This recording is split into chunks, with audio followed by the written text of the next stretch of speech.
ಪಡುಬಿದ್ರಿಯ ಬಯಲು ಆಲಯ ಕಾನನದ ಖಡ್ಗೇಶ್ವರಿ ನಾಗಬ್ರಹ್ಮಸ್ಥಾನದಲ್ಲಿ ಚಲನಚಿತ್ರ ನಟರಾದ ಶಿಲ್ಪಾ ಶೆಟ್ಟಿ, ರಾಜ್ ಕುಂದ್ರಾ ಅವರಿಂದ ಧಕ್ಕೆ ಬಲಿ ಸೇವೆ ಬಹಳ ಅದ್ದೂರಿಯಾಗಿ ನಡೆಯಿತು. 23ನೇ ದಿನದ ಸೇವೆಯ ಪೂರ್ವಭಾವಿಯಾಗಿ ಬ್ರಹ್ಮಸ್ಥಾನದ ಸಮೀಪದ ಕಲ್ಯಾಣ ಮಂಟಪದಿಂದ ಶಿಲ್ಪಾ ಶೆಟ್ಟಿ ದಂಪತಿಗಳು ಸಹಿತ ಅವರ ತಾಯಿ, ಸಹೋದರಿ, ಇಬ್ಬರು ಮಕ್ಕಳು, ಕುಟುಂಬಿಕರು ಹಾಗೂ ಸಾರ್ವಜನಿಕರು ಸೇರಿ ಅದ್ದೂರಿಯಾಗಿ ಹೊರೆಕಾಣಿಕೆಯನ್ನು ಶ್ರೀ ಕ್ಷೇತ್ರಕ್ಕೆ ಅರ್ಪಿಸಿದ್ದಾರೆ.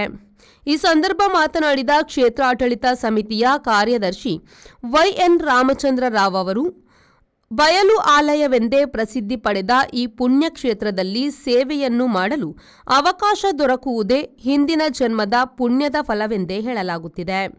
ಈ ವರ್ಷ 44 ಸೇವೆಗಳು ನಡೆಯುವ ಹೊರತಾಗಿಯೂ ಇನ್ನೂ 30ಕ್ಕೂ ಅಧಿಕ ಸೇವಾಕರ್ತರು ಬುಕ್ಕಿಂಗ್ಗಾಗಿ ಕಾಯುತ್ತಿದ್ದಾರೆ ಎಂದರು. ಇಲ್ಲಿ 2 ವರ್ಷಗಳಿಗೊಮ್ಮೆ ಸೇವೆ ನಡೆಯುತ್ತಿದ್ದು, ಗ್ರಾಮದೇಗುಲ ಮಹಾಲಿಂಗೇಶ್ವರ ಮಹಾಗಣಪತಿಯ ಜಾತ್ರಾ ಹಿನ್ನೆಲೆಯಲ್ಲಿ ನಿಗದಿತ ಸಮಯದಲ್ಲಿ ಆರಂಭಗೊಳ್ಳುವ ಧಕ್ಕೆ ಬಲಿ ಸೇವೆಗಳು ನಿಗದಿತ ಸಂದರ್ಭದಲ್ಲೇ ಮುಕ್ತಾಯ ಕಾಣಬೇಕಾಗಿದೆ. ಬ್ರಹ್ಮಸ್ಥಾನದೊಳಗೆ ಯಾವುದೇ ಹಣದ ವ್ಯವಹಾರವಿಲ್ಲ. ಕಾಣಿಕೆ ಹುಂಡಿ ಇಲ್ಲಿ ಕಾಣಸಿಗದು. ಕಣ್ಣು ಕುಕ್ಕುವ ವಿದ್ಯುತ್ ದೀಪಗಳ ಅಬ್ಬರವಿಲ್ಲ. ಜಾತಿ, ಧರ್ಮ, ಬಡವ, ಶ್ರೀಮಂತ ಎಂಬ ತಾರತಮ್ಯ ಇಲ್ಲಿಲ್ಲ. ದೇವರ ದೃಷ್ಟಿಯಲ್ಲಿ ಎಲ್ಲರೂ ಸಮಾನರು ಎಂಬ ಮಾತು ಇಲ್ಲಿ ನಿಜವಾಗಿದೆ. ಕಾರಣ, ಯಾರೇ ಬಂದರೂ ಇಲ್ಲಿನ ಮರಳೆ ಪ್ರಸಾದ, ಮರಳೆ ಸಿಂಹಾಸನ. ನಾವು ಮೆಟ್ಟುವ ಮರಳನ್ನೇ ಹಣೆಗೆ ಹಚ್ಚಿಕೊಳ್ಳಬೇಕು. ಕಾನನದ ಮಧ್ಯೆ ಮರಗಿಡಗಳ ಪೊದೆಯಲ್ಲಿ ಸೇವೆ ನೋಡುವ ಸಲುವಾಗಿ ಕುಂತರೂ ಮಲಗಿದರೂ ಇರುವೆಯೂ ಕಚ್ಚದು ಎಂಬ ಮಾತು ಇಲ್ಲಿ ಪ್ರಚಲಿತ. ನೋಡುವುದಕ್ಕೆ ಇದೊಂದು ನಿರ್ದಿಷ್ಟ ಪ್ರದೇಶ.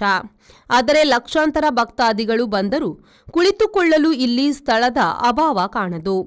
ಇಷ್ಟೊಂದು ಜನಸಂಖ್ಯೆ ಇಲ್ಲಿ ಸೇರಿದರೂ ಕಾಕಿ ಕಾವಲಿನ ಅಗತ್ಯ ಇಲ್ಲಿಲ್ಲ. ಕಾರಣ, ಅಮಲು ಪದಾರ್ಥ ಸೇವಿಸಿ ಕ್ಷೇತ್ರಕ್ಕೆ ಬರುವ ಸಾಹಸ ಯಾರೂ ಮಾಡಲಾರರು.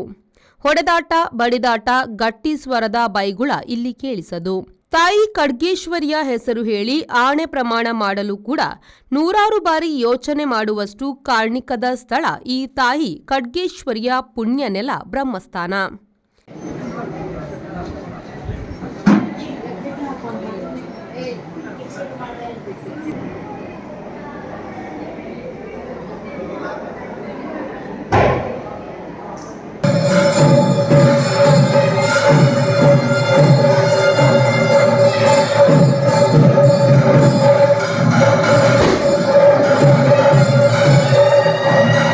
ಗಂಡ ಮತ್ತು ತಾಯಿ, ತಂಗಿಯರಂದೆ ಎಲ್ಲರೊಟ್ಟಿಗೆ ಸೇರಿ ಬಂದು ಹೊರೆ ಕಾಣಿಕೆಯಲ್ಲಿ ಭಾಗವಹಿಸಿ ಈಗ ಸನ್ನಿಧಾನಕ್ಕೆ ಹೊರೆ ಕಾಣಿಕೆಯನ್ನು ಅರ್ಪಣೆ ಮಾಡಿದ್ದಾರೆ.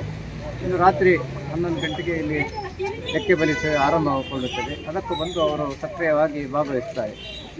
ಈ ಸನ್ನಿಧಾನದಲ್ಲಿ ಧಕ್ಕೆ ಬಲಿ ಸೇವೆ ದಿವಸ ಸಿಗಬೇಕಾದರೆ ಅದು ಪೂರ್ವ ಜನ್ಮದ ಸುಕೃತ ಆಗಿರಬೇಕು. ಯಾಕೆಂತ ಹೇಳಿದರೆ ಈ ಸಲದಷ್ಟು ನಮಗೆ ಒತ್ತಡ ಯಾವಾಗಲೂ ಇರಲಿಲ್ಲ. ಇನ್ನೂ 30-35 ಸೇವೆ ಬಾಕಿಯಾಗಿದೆ. ಇಲ್ಲ, ನಮಗೆ ಲೋಕಲ್ MLAಗಳಿಗೆ ಆಗಲಿ, ಉಡುಪಿ MLAಗಳಿಗೆ ನಮಗೆ ದಿವಸ ಕೊಡಲಿಕ್ಕೆ ಆಗಲಿಲ್ಲ. ಯಾಕೆಂದರೆ ಅಷ್ಟು ಒತ್ತಡ ಇತ್ತು. ಹಾಗಾಗಿ ಅವತ್ತು ಇನ್ನು ಸೇವೆ 2 ವರ್ಷ ನಂತರ ನಡೆಯುತ್ತದೆ. ಈ ವರ್ಷ ನಾವು ಕಂಡದ್ದು ಅಂತ ಹೇಳಿದರೆ ಬೆಳಿಗ್ಗೆಯಿಂದ ಸಾಯಂಕಾಲ. ಸುರೇಶ್ ಶರ್ಮಾಳ್, V4 news, Padubidri. Our vibrant workspace at Ajanta energizes the team, boosting efficiency and productivity.